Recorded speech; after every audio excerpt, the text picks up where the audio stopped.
Dr. Jennifer Sweeten, welcome to Shrink Wrap Radio. Thank you so much for having me. Well, I'm really thrilled to have you. We're going to be discussing your book, Eight Key Brain Areas of Mental Health and Illness. A brave topic to take on, I must say. And I'll put your bio into the show notes so that people can read it, but it's really too extensive to cover it all here. I have to say you are a super high achiever. And people can look at the show notes if they want to see everything that's behind that. And do I understand that you're currently in law school as well? Yes, just finished my first semester. Wow.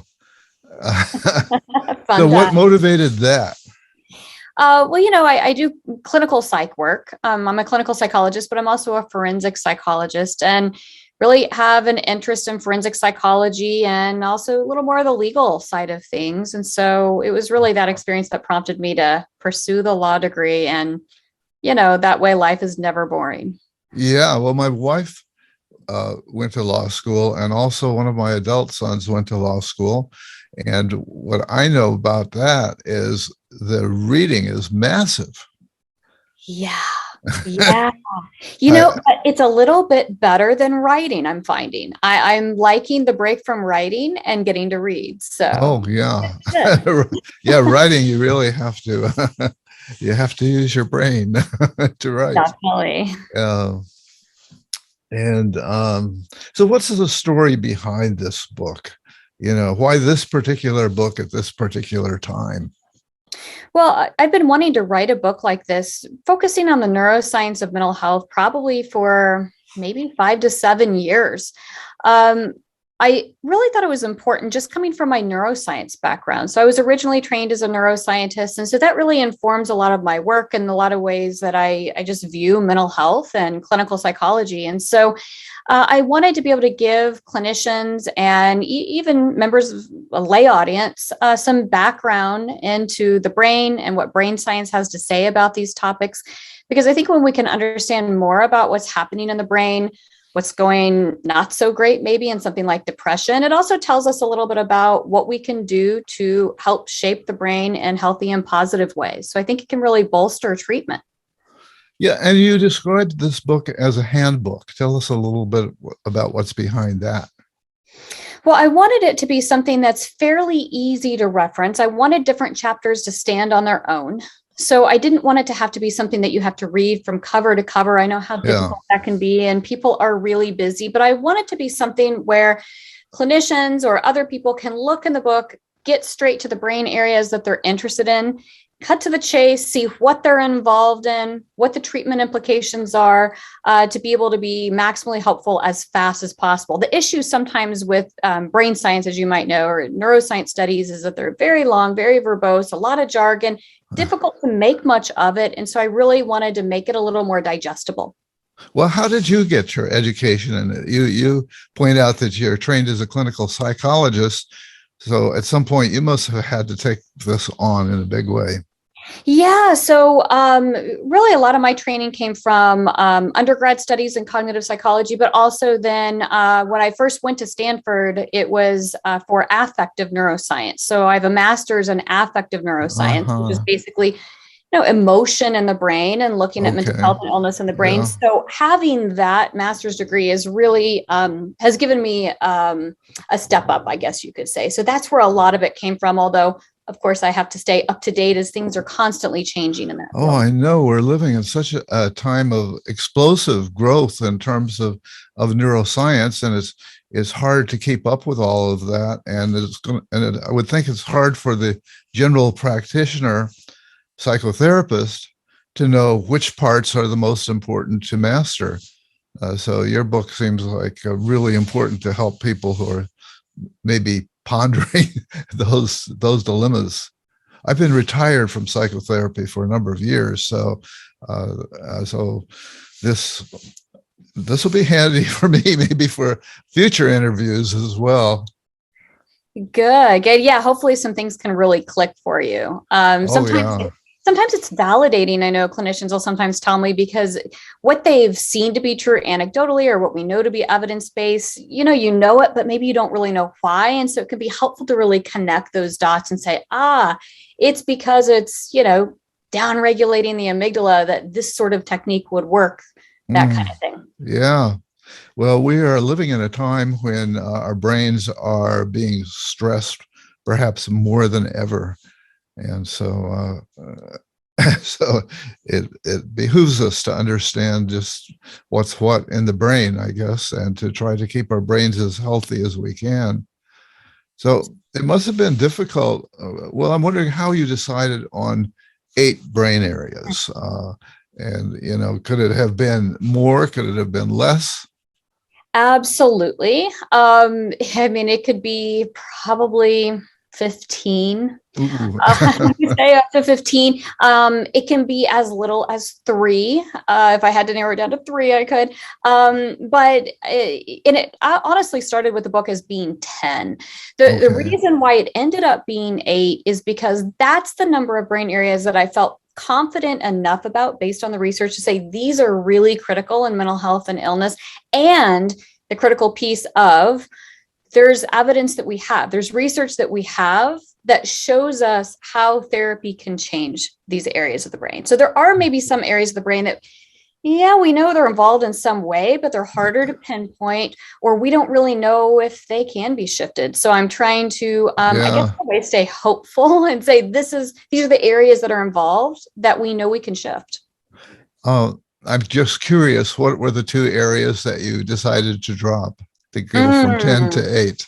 Okay. Let me think. Okay. So the basal ganglia, which of course is like a set of small interconnected structures. So it was like the basal ganglia, and I'm trying to think what else it was.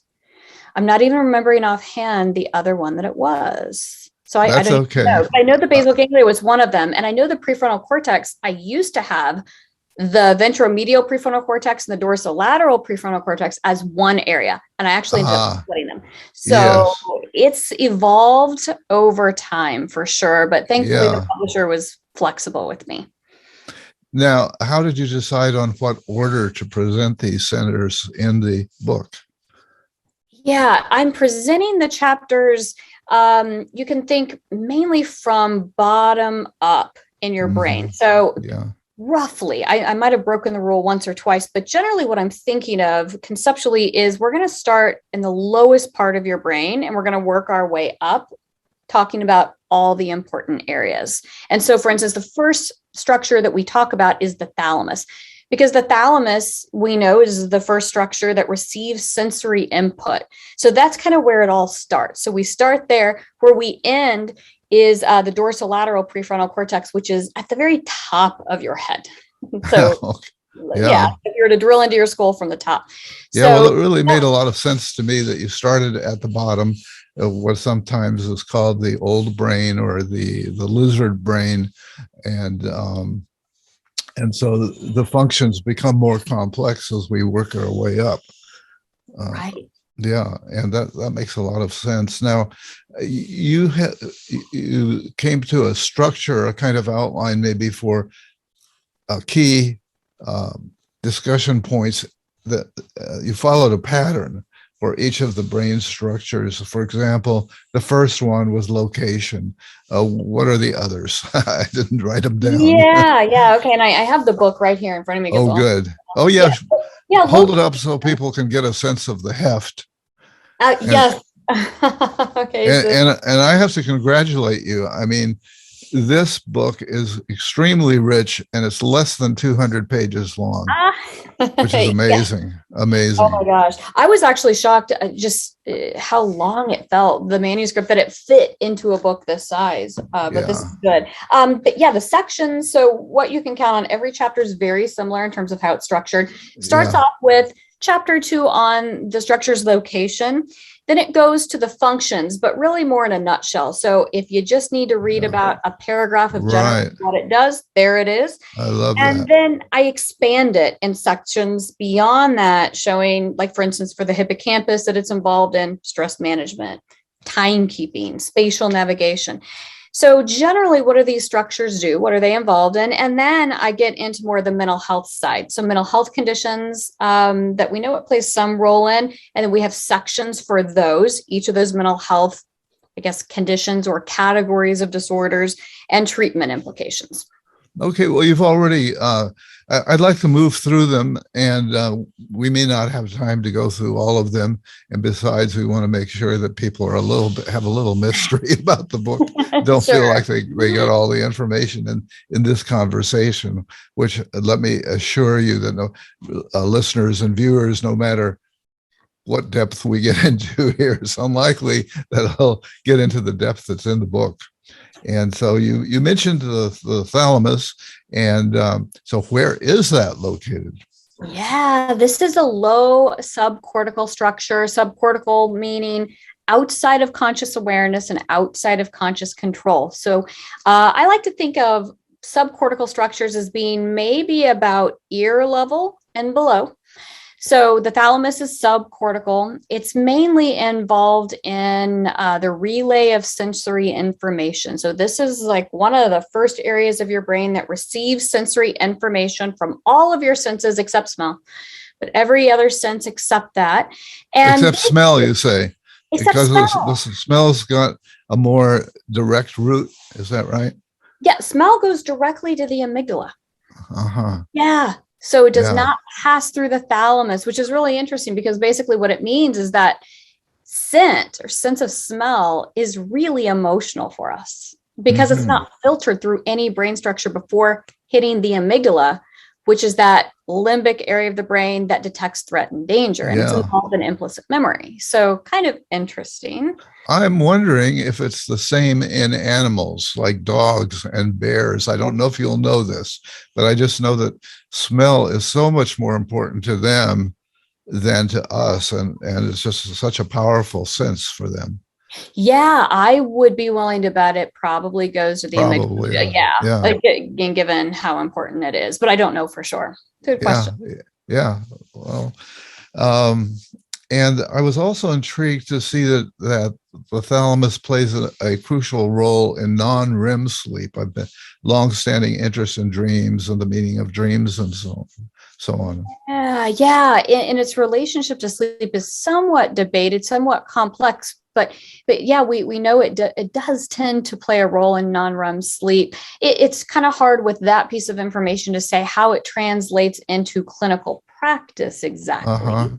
Okay. But you can kind of think about its role in sleep, and then you think about something like anxiety or PTSD, where there's difficulty with sleep and there's dysregulation of the thalamus, and it's like, all right, you see how all these problems can interact, and maybe why sleep is a particular problem for most people who are anxious or traumatized. Well, that was one of the things that really impressed me as I went up the brainstem into the cortical areas, is how a lot of these functions are not located in just one place. Right. They're kind of distributed, and as you go up, you get either more enriched versions, or they get elaborated in some way or another. Mm-hmm. And then also parallel to that is more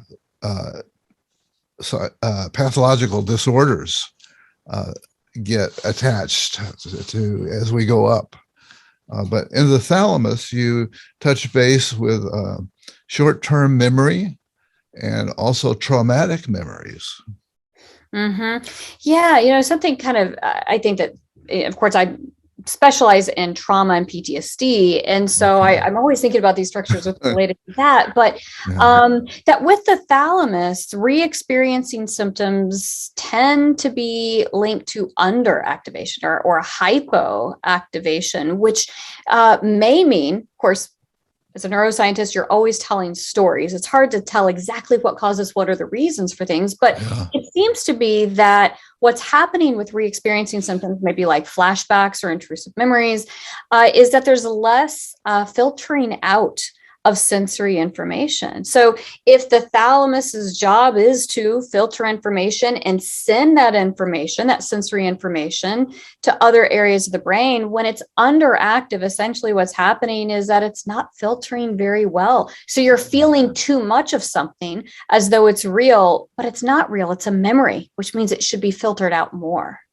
Yeah, but that sort of helps to account for the fact that that trauma can be so primal and can be imprinted at such a deep level that it can be very hard to get over it, right? Because it's a big part of it is way beneath consciousness.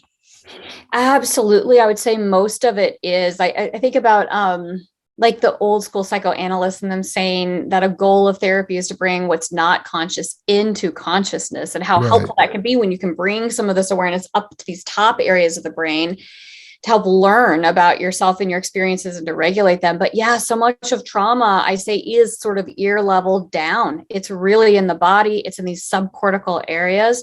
And we're, I think, as therapists, constantly struggling to help people bring it up to these top areas and into consciousness, and learn how to work with these lower brain areas that we don't have as much direct access to.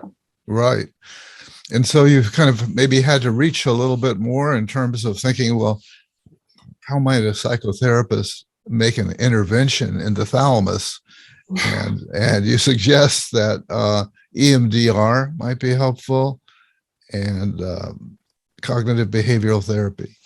Yes, and maybe 1,000 other things. That's neuroscience research is so exciting, but it's so limited, and what's out there is random. You'll find a study on progressive muscle relaxation, and then nothing on other things, and then one study will look at sleep in the amygdala or something. So we know, I am trying to kind of give a view in the book of what we know right now, according to research. But exposure-based therapies, and EMDR was the one I believe looked at in multiple studies with the thalamus, can help regulate the thalamus. Also some cognitive behavioral approaches. Yeah. Something you said sparked something, but I'm forgetting. I'm sure it'll come back to me as we move on. I guess what it was that the other thing that came through to me is that all of this is so new that there's not that much that's totally solid.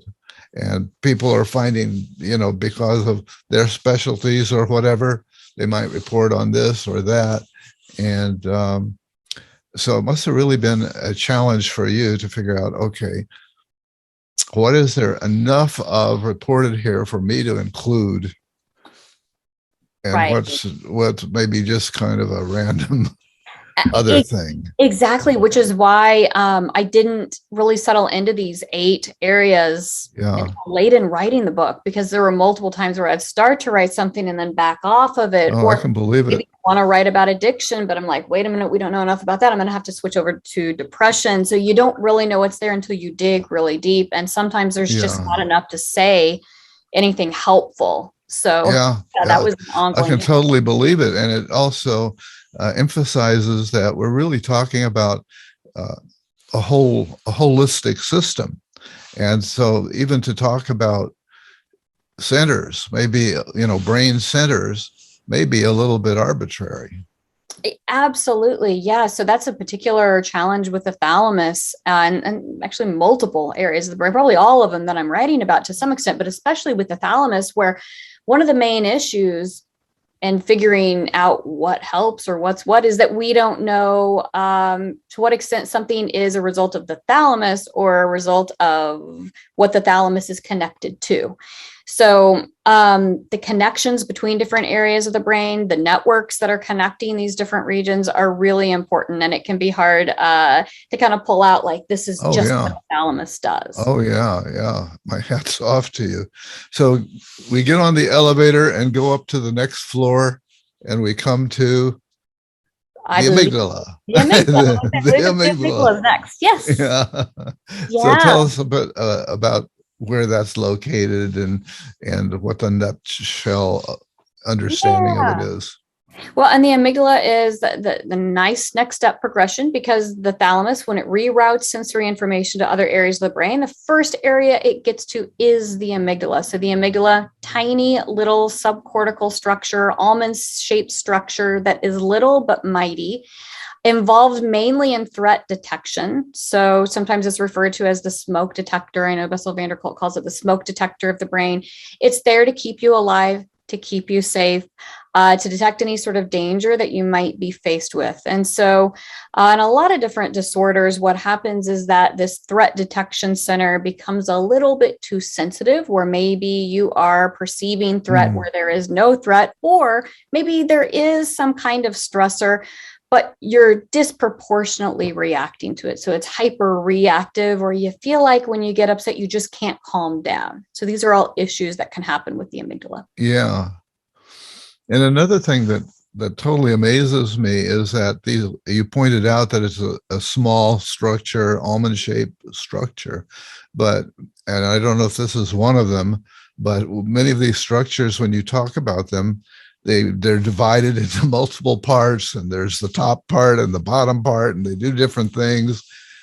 Talk about complexity. So there are two amazing things there. One is the complexity that you were able to deal with, and the other is just how so much is able to happen in such small structures.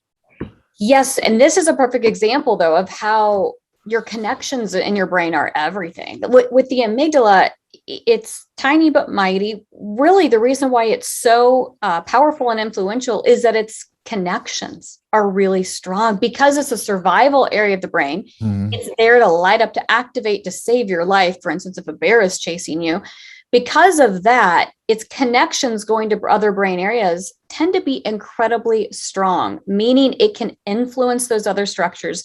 It can shut down those other structures. It can take over, essentially. So it's really the wiring, I think, that makes the amygdala so powerful. And you also indicate that in terms of therapeutic interventions, you point to connections with anxiety, obsessive compulsive disorder, trauma, PTSD, and depression. Now that's a lot. That's a big And mix right everything there. else, right? Yeah, Unless you're yeah. talking about antisocial personality disorder, in which case you'd have underactivation actually of the amygdala. But for the most part, if what you're working with a client has a strong stress component, probably has some amygdala activation. Okay. Yeah. Yeah. So going up the elevator to the next floor, we come to the hippocampus. Um, that's such an interesting word. What does hippocampus mean? Do you know? So some of them you're able to So it trace was the. Latin. Okay.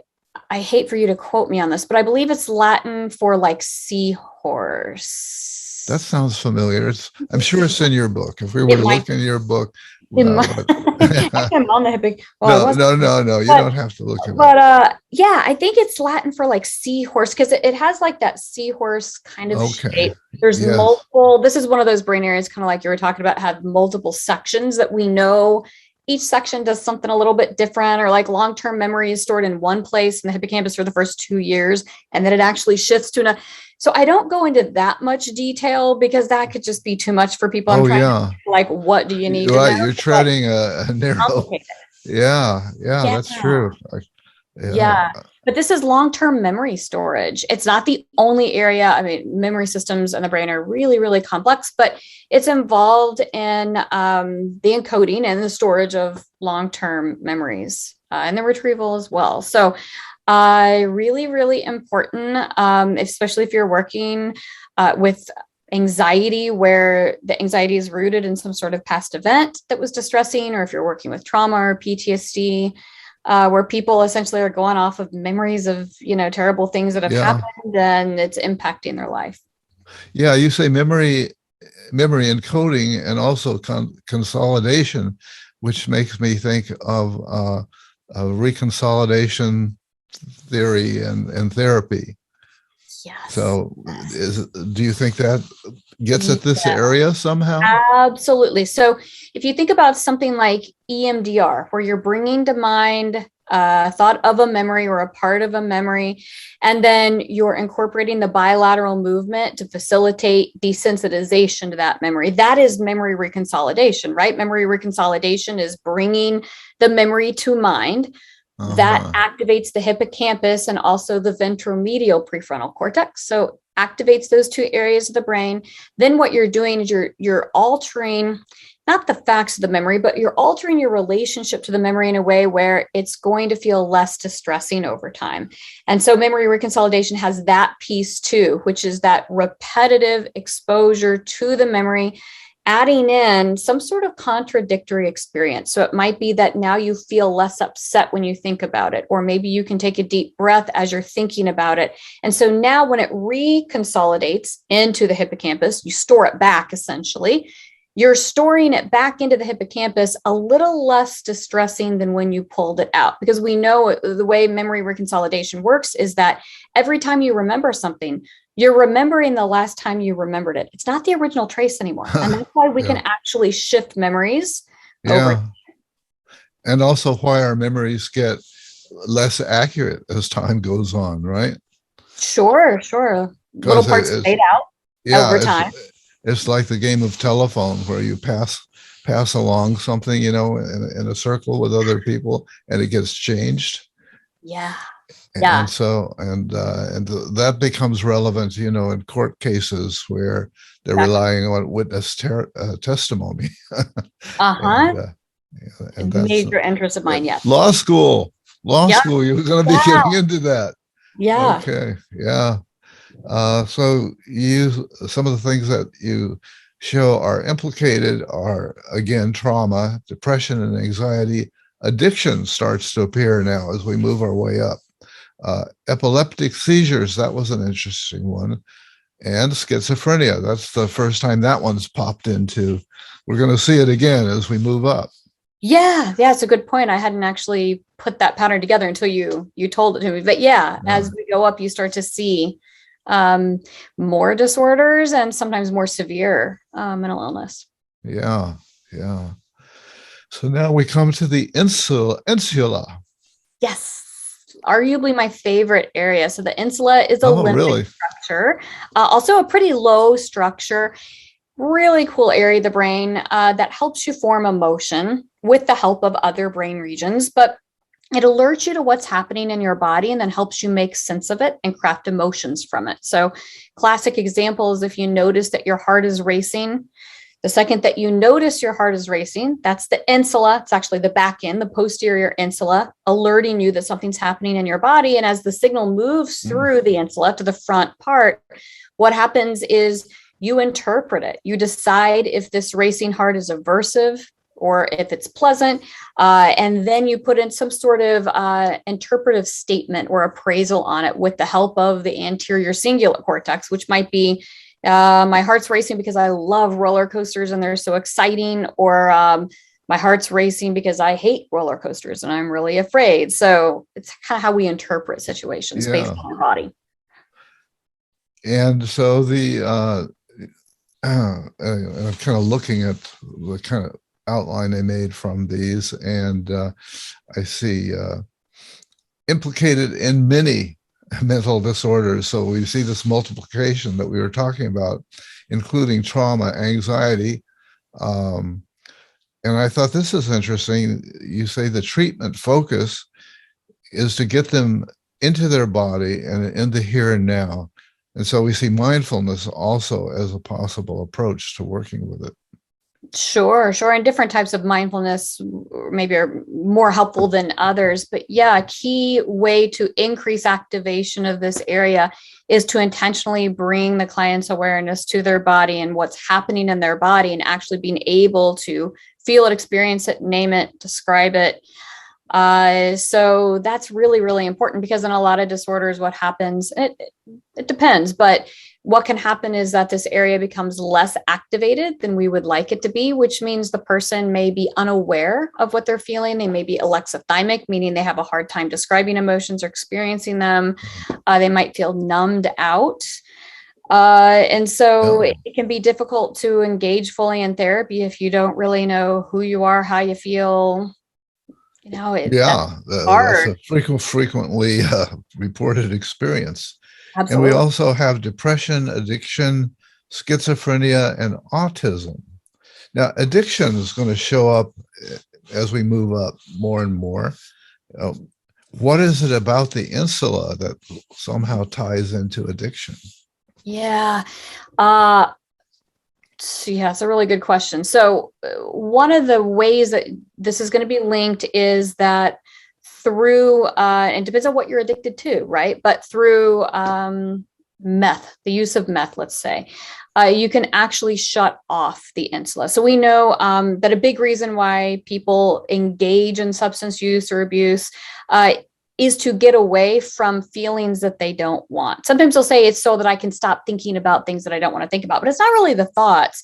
It's what the thoughts produce in the body when they have the thoughts. It's the feelings, essentially. And so we know substances can be a great way to shut that off and to stop feeling. So I look at insula underactivation really as most people's goal when they're experiencing addiction. That's really what they're trying to do, is stop feeling bad. And so that's understandable. It's just that it's impacting their brain in some not great ways. Yeah. Okay, let's go up to another one. The nucleus accumbens. Do you have any idea what accumbens means? I don't actually know Uh, what that. Yeah, pretty interesting area. Again, a limbic or emotional area of the brain. Speaking of addiction, definitely that's like the area of the brain that's talked about the most in addiction research. This is an area of the brain that's involved in reinforcement. It's part of your reward system of the brain. So it's, I would say, like like one of the key pieces. Sometimes it's referred to as the addiction hub or the addiction center because it's that site of reinforcement. It's also associated with things like pleasure, but I try not to really emphasize that part because people can become addicted to all sorts of things that don't actually bring them pleasure, but that are somehow reinforcing. So when you have nucleus accumbens activation, you have dopamine, it means that whatever you're doing feels reinforcing and you're going to do more of it. You do want some nucleus accumbens activation, but you want it to be in response to, like, petting your cat and hanging out with your friends and things like that. What you don't want it to get wired to is something like alcohol or drugs, pornography, things like that, where then it's kind of like the nucleus accumbens wires itself to that thing.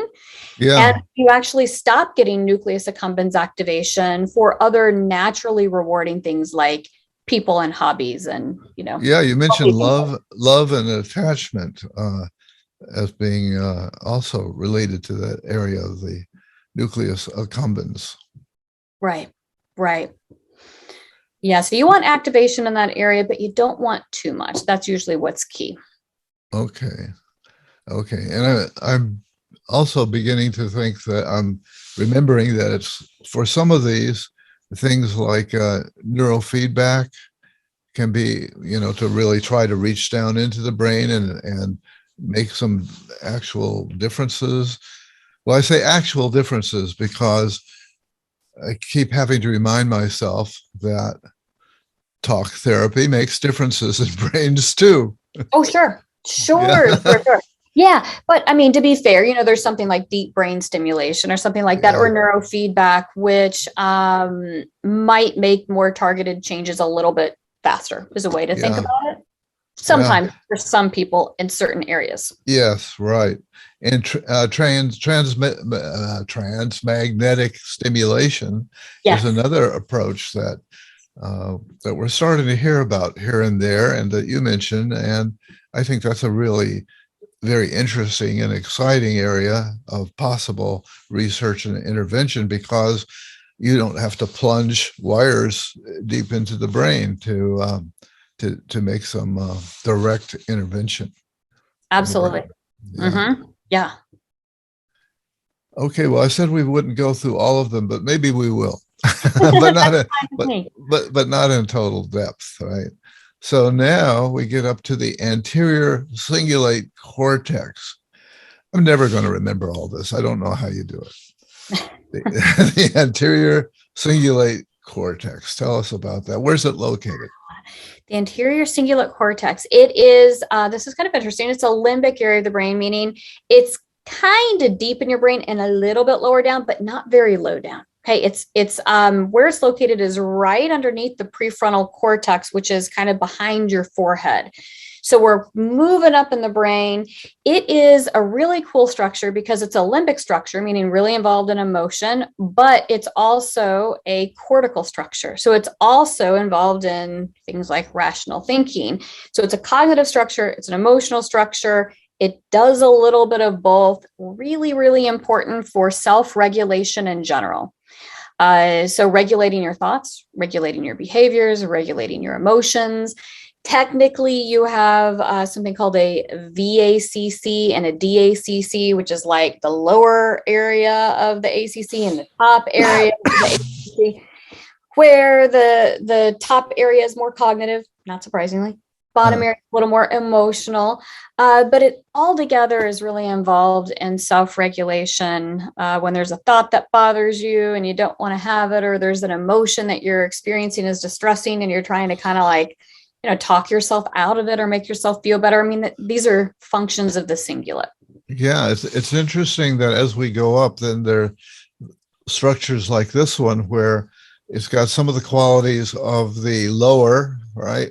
Right. So some of the more primitive brain, and some of the functions that we're moving up towards the cortical area. And so it begins to be involved in processes that we would associate with the cortex. That's right. Yeah. Kind of the best of a couple of worlds. Okay. Pardon me. And that one, you mentioned exposure therapy, CBT, EMDR, addiction and depression. A lot. Yeah. But the good thing about this as a large structure is that there's a lot of things you can do to strengthen it. And that's usually the goal in therapy with the anterior cingulate, is to strengthen it, because the more powerful it is, the stronger it is, the more you can talk yourself out of being in a crummy mood. You can actually begin to shift your thinking better. If you go to therapy and your therapist tells you to look at something from a little bit of a different angle or engage in cognitive restructuring, you can actually do that when you have strong cingulate activation. It can also play a role in down-regulating the amygdala along with the prefrontal cortex. So if you have an amygdala that's sending off fear signals, but really it was just the cat jumped off the counter and startled you, and you don't want to feel anxious for the next 3 hours, the cingulate can step in and say, hey, that was then, this is now, you're safe now, It's the cat, your doors are locked, and you can actually feel calmer with your thoughts. So really, this is a super important area for therapy. So moving up, the ventromedial prefrontal cortex. So, you talked about, well, maybe the prefrontal, you didn't know whether to include that, but we're getting up in that area now. Yeah. Yeah. Ventromedial prefrontal cortex, I mean, you could just say it's part of the larger prefrontal cortex, which goes all the way across your forehead. If you were to drill into your brain, it's the first thing you hit right here. So huge area. But some notable distinctions, I think, between the ventromedial prefrontal cortex and the dorsolateral prefrontal cortex. Ventromedial being here in the center. So you kind of think of it as midline. Yeah, medial is middle. Okay. And ventro is actually a little bit down, a little bit under. Okay. Yeah, under. Down. That's what you said, a little under. Kind of like your third eye here, where dorsolateral is more of the outer areas of the prefrontal cortex. And dorsolateral is number 8. That's the final one that we're going to discuss. So when we talk about teenagers having a underdeveloped prefrontal cortex, are we talking about either the ventromedial or the dorsolateral? Both. You can see this with the ventromedial prefrontal cortex, that rapid development, for instance, in adolescence, when people are trying to find themselves and they're changing the color of their hair and they're trying to think about how they want to dress. And they have that spotlight effect where they think everything they do, people are scrutinizing them and paying attention to them. That's the ventromedial prefrontal cortex, which is involved in self-perception and identity. That's coming into being. But at the same time, you see some really terrible decision making, maybe lack of focus and concentration. They're not problem solving very well. You ask a teenager why they did something and they say, I don't know, or I didn't think about it. Both are true, but that's dorsolateral prefrontal cortex under development. Is they're not able to really imagine things in the future or future consequences as well as adults. So they're not ready yet, maybe for some of life's bigger decisions. Yeah. Okay. And let's see, what have we got here? We've got the dorsolateral, the ventral, medial. This has been a good exercise in learning what some of these words mean, like medial and ventral and dorsal. And there are a whole bunch of, which makes sense because we need a language to talk about location. Yes. Physical structures. Yeah. Yes. So I guess we come back to the question of, okay, so I'm a psychotherapist. How is this really, why is this important to me? Why do I need to know this?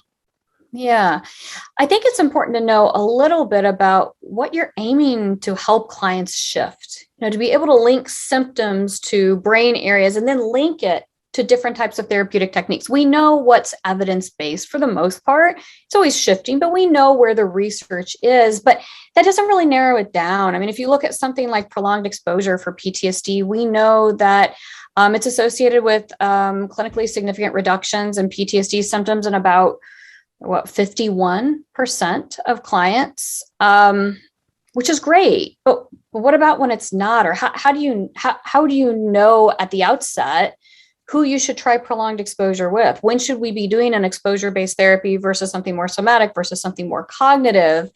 And I think the answer, we don't know the answers to this in a super nuanced way yet, but the answer is it depends on which of their symptoms are most salient and what it implies about what's going on in the brain. So we know that if a person's amygdala is so on fire, so activated that they can't even focus on something, hold something in mind, then we probably shouldn't be doing prolonged exposure. Or if they're prone to dissociation where they can talk about the trauma, but they're not even emotionally connected to it, we know prolonged exposure is not going to be super helpful. So even though we know what these evidence-based therapies are, sometimes we don't really know when to use them or in what order or how in a way that's maximally effective. But when you have some idea about different areas of the brain and what they do and the types of techniques that help those areas, I think it gives us a better starting point. I think for a long time, I think of the saying, give a small boy a hammer and everything looks like a nail. Yeah. And in a sense, there have been therapies, different schools of therapy.